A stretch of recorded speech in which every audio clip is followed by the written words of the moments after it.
Oke, kita akan masuk sesi tanya jawab. Ada yang bertanya belum nih? Apa masih bingung? Oke, sudah ada pertanyaan nih Bang dari salah satu Jauh Hari Malik. Ya.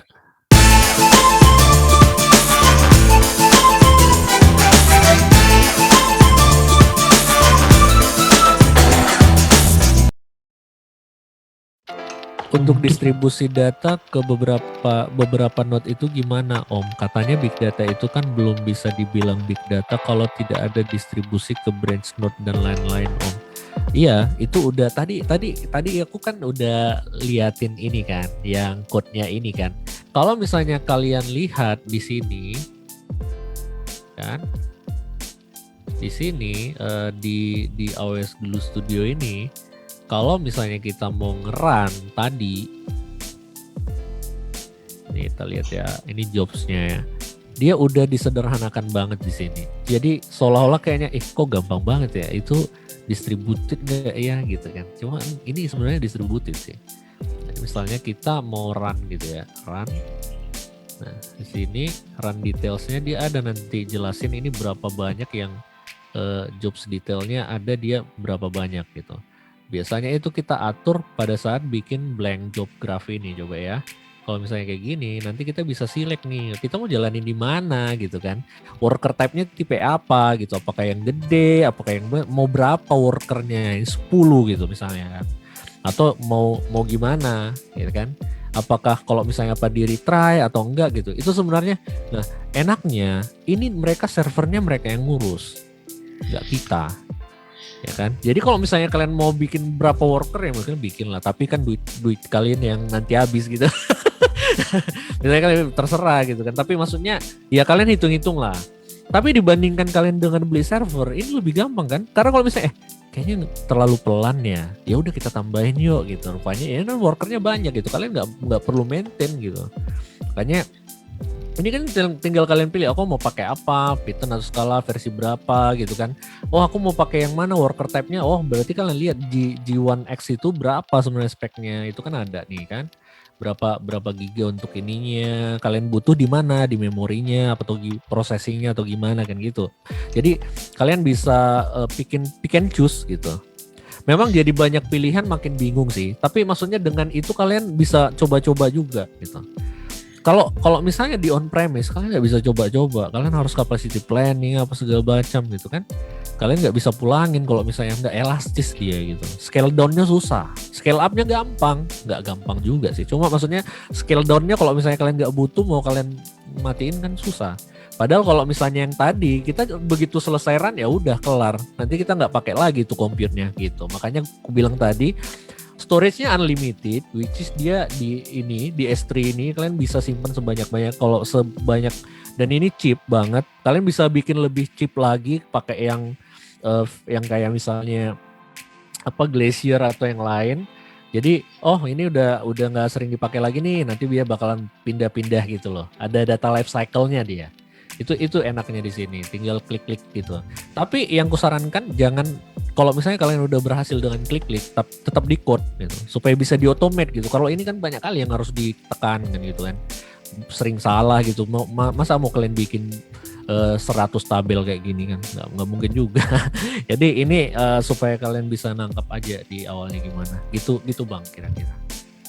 Oke, got the idea. I got the idea juga. Siap. Ya. Oh, ternyata itu gunanya ya. Kenapa orang cenderung bikin data analitik di cloud karena elastiknya itu ya. Iya. Karena itu dulu kami procurement itu ribet itu, sampai dari luar kan servernya di import kan. Belum lagi di bea cukai nunggunya, tiba-tiba sampai di kita harddisknya jebol kan, itu kan sakit kepala.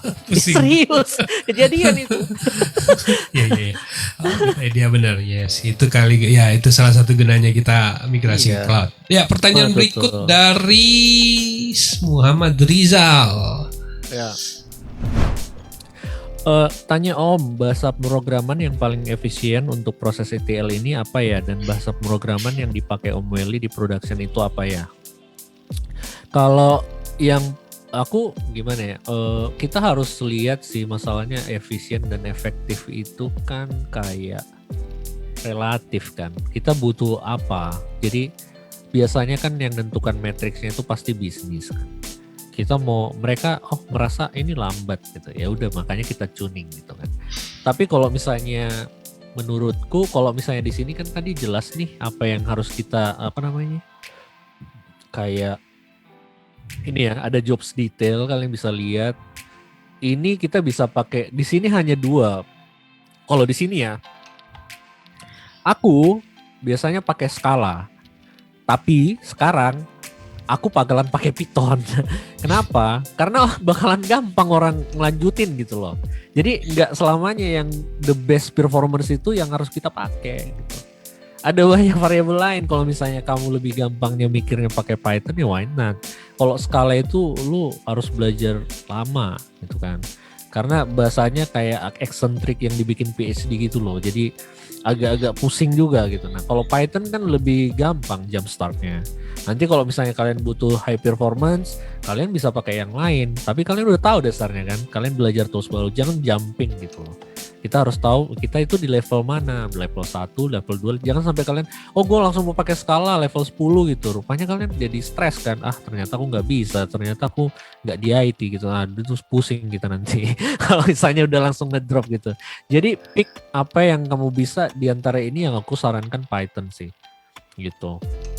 Ya, Python memang lagi cantik-cantiknya sekarang Bang. Waduh, saya juga lebih jadi pengen. Simple lagi. Simple banget karena kalau Scala keperluan DevOps dia kayaknya betul. banyak juga pakai Python. Jadi keperluan data. Ya, setuju banget Bang. Oke, pertanyaan berikut dari Fajar Setiadi. ETL di AWS yang kita running setiap hari, apakah akan replace Parquet kita secara otomatis? Ntar ya, aku share lagi lah ya. Mana tadi pertanyaannya? ETL di AWS yang kita running setiap hari akan mereplace Parquet kita secara otomatis. Oh ya, jadi kalau misalnya itu tergantung ya kan. Makanya kita harus bisa menganalisa sesuatu table gitu kan. Jadi artinya kita tahu life cycle-nya gimana. Misalnya kalau table master berarti kan dia kan istilahnya perubahannya infrequently kan. Kalau transaction dia lebih append only gitu kan. Nah, kalau misalnya kita mau update itu bisa dilakukan di sini juga. Misalnya gini ya, aku kasih tunjuk ya. Nah, ini kita bisa define ya. Apa yang kita lakukan kalau misalnya ada update? Nah, ini kita kan bilang kan ini kita nggak usah update data katalognya gitu kan? Atau kita mau pilih gimana? Nah, kalian bisa pilih itu di sini gitu. Misalnya kayak gini. Nanti aku kasih tunjuk deh. Ya, aku kasih target deh ini. Ini kalian bisa pilih nih, create update, create tabel, kalau misalnya nggak eksis tambah partisi baru gitu. Karena biasanya yang dilakukan adalah kita nambah partisi. Nah, partisi itu sebenarnya simpelnya adalah kita bikin beberapa folder gitu. Nah, misalnya kita bikin ini contoh lah ya, misalnya kayak itu nanti kita bisa bikin kan ini kan kalau ini kan di library kalau nggak salah. Nah, ini kan kalau ini kan kita nggak tahu nih mau mana file yang bakalan kita scan gitu kan. Mostly kita bakalan scan semua. Tapi kalau misalnya kita bikin dia punya partisi, kalian bisa bayangkan kayak kalian punya beberapa folder gitu. Di dalam folder itu ada file-file kecil. Jadi kalian kalau misalnya mau cari, misalnya aku mau lihat region Bandung gitu. Kalian hanya lihat ke folder Bandung. Kalian nggak cari ke folder yang lain gitu. Nah, itu satu. Nah, kalau misalnya sudah dirancang seperti itu, berarti kalian bisa ngedesain. Untuk tabel transaksi, mungkin kita bikin partitionnya by day, ya kan? Jadi kalian begitu dapat ingest-nya ke tempat yang baru. Nah, sekarang pertanyaannya, kalian harus tahu dulu ini data yang seperti apa sih gitu. Kalau misalnya kalian mau lebih advance, di sini ada yang namanya ini database migration service. Ini dia lebih advance karena kita bisa detect changes dari skema atau dari data gitu ya. Jadi kalian bisa bikin migration task dan kalian bisa lihat nih kita mau gimana, kita drop tables gitu ya.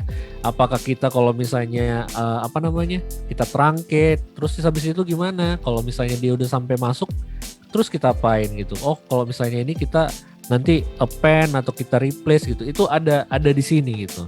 Nah, intinya adalah sebenarnya kita di sini kan kalian udah tahu konsepnya gini doang kan.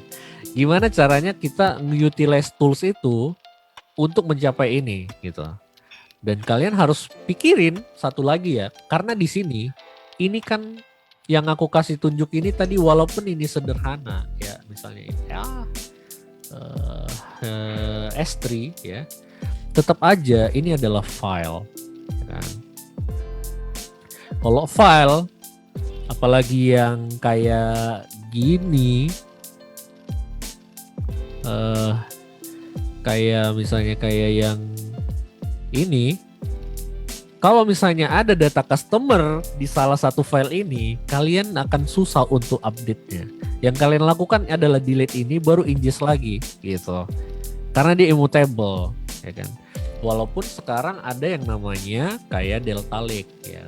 Tapi ini udah lebih ke atas lah di aku nggak tahu di AWS ini udah support atau enggak, tapi ini bakalan lebih simple untuk melakukan yang namanya kayak schema evolution, update dan delete, dia bakalan lebih efisien. Kalau misalnya kalian langsung berhubungan sama Parquet apa segala macam ini pusing gitu. Kalau misalnya kalian aku yang update kemarin gimana? Itu udah disinkronisasi nggak dengan S3 kan gitu sekarang kan? Karena sekarang kan kita punya 2 data source gini, ya kan? Berarti kan kita harus nge-sync gitu sih. Itu sih yang mungkin ditanyakan ya.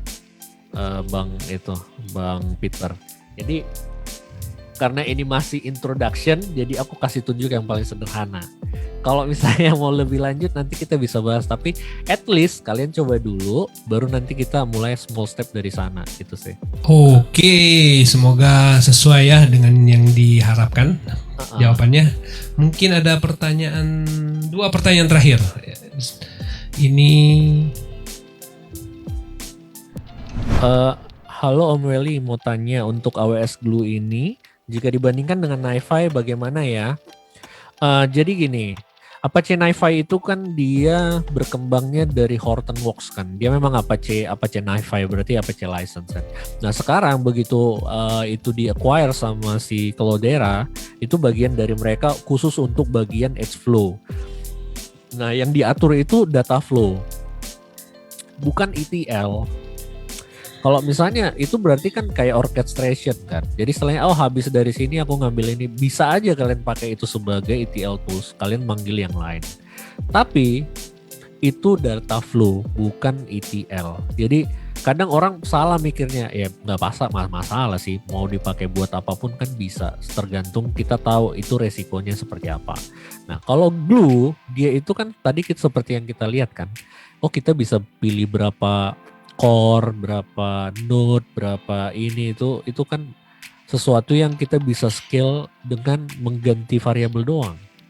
Kalau di NiFi itu kayaknya nggak gitu sih. Kalian harus bisa buat Spark job sendiri, baru kalian execute dari NiFi-nya. Jadi dia hanya kayak orchestrator untuk kayak habis manggil ini, gua manggil ini ya gitu. Kayak udah kayak Airflow sebenarnya. Walaupun dia memang digadang-gadang untuk streaming kan, itu mostly dia use case-nya dulu yang aku lihat di streaming, makanya dia di data flow, ada di CDF kalau nggak salah, Cloudera data flow nama produknya sekarang, kan? Gitu bang. Oke, kita di pertanyaan terakhir. Ya. Untuk belajar data engineering dibutuhkan infrastruktur yang mumpuni. Mau minta solusi Om Welly untuk yang mau belajar data engineering secara mandiri agar tidak keluar banyak pengeluaran dan mengeluarkan infra seadanya, bagaimana caranya ya? Nah, itu yang selama ini aku selalu pikirkan sih. Kalau misalnya kita belajar tentang data engineering, mostly pasti cluster kan, supaya kita dapat real experience. Dan biasanya jump startnya itu kalau misalnya kita pakai laptop itu painful banget. Kita harus setup ini, setup Java, padahal belum sampai kita ngodingnya kan gitu. Lama kali gitu kan. Aduh, ini harus Windows. Berarti kita harus install WSL dulu, yang gitu-gitu repot kan. Makanya kemarin aku coba pengen merasakan lah, maksudnya kalau diinstal di Windows gimana ya. Itu ribet lah, mau install ini, install itu panjang gitu. Belum lagi kita kayak Docker lah apa segala macam gitu kalau misalnya mau gampang kan. Nah, tapi saranku sih start dengan cloud sih. Jadi kalian bisa, kalau misalnya salah ya udah kalian rebuild. Tapi memang ada cost-nya pasti. Nah, kalau misalnya kalian masih student atau student atau fresh student lah ya ke university, berarti kan asumsinya kalian bisa ikut AWS Educate ya, mungkin ya banknya. Itu nanti mungkin bisa kita bantu. Kalau misalnya kalian itu udah kerja ya kan, tapi mungkin penghasilannya cukup lah gitu kan, kalian mungkin bisa subscribe lah. Itu kan ada $300 nggak ya bang ya, yang AWS free tier. Tapi hati-hati ya kan, karena kita lagi bahas itu juga di komunitas kan, jangan sampai jebol gitu. Ingat resource-nya, makanya nanti kita bakalan lebih banyak edukasi lah ya, karena Bang Peter juga sama aku kan kemarin udah diskusi juga ya sama Bang Albert dan teman-teman yang lain, gimana caranya kita bisa optimize tuh kalau misalnya orang mau belajar, jangan sampai billingnya jebol gitu-gitu maksudnya. Dan kalau infra ya cloud sih paling gampang ya, tapi ya memang ada cost-nya sih. Ya aku masih belum pernah ngitung 300 itu bisa dipakai nggak buat itu gitu, karena biasanya aku bikin eksperimen itu biasanya yang punya kantor. Kalau punya sendiri ya gimana ya, maksudnya agak berat memang, cuma ya nanti kita pikirkan lah caranya. Tapi kalau student bisa lah pakai AWS Educate. Tapi kalau misalnya yang udah profesional mungkin bisa sisihkan lah gitu sebagian duitnya untuk kan belajar kan. Lagian resource pasti ada ya di kita ini kan, ada komunitas juga Bang Peter dan yang lain-lain juga itu sih. Jadi ya ada biaya lah yang dikeluarkan gitu, tapi nggak semahal bootcamp sih. Iya betul, nggak semahal bootcamp lah. Oke, semoga menjawab ya Mas siapa nih, Taufik.